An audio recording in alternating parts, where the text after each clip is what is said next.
I do not mind with the cooking but I am not going to washes the dishes.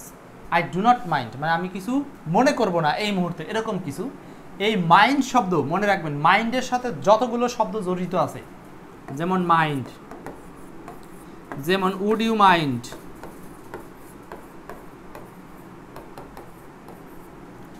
Will you মাইন্ডও কখনো কখনো আসতে পারে।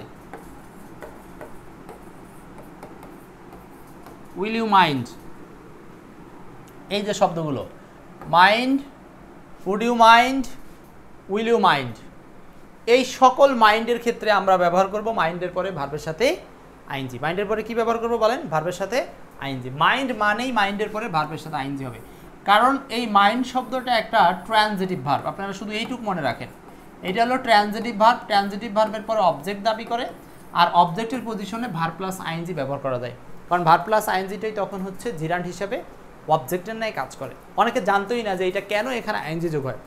Mind আছে তাই আইএনজি যোগ করবো না, মাইন্ড হচ্ছে একটা ট্রানজিটিভ ভার্ব যার পরে অবজেক্ট দাবি করে। যেমন আমি কি নিয়ে মাইন্ড করব না? হেল্পিং, সাহায্য করা নিয়ে। সাহায্য করা কিসে মাইন্ড করবে না? সাহায্যে। এই যে এটা একটা নাউনের দাবি করছে বা অবজেক্টের দাবি করছে। সো 5 এর অ্যান্সারটা হচ্ছে সি নাম্বার। ওকে।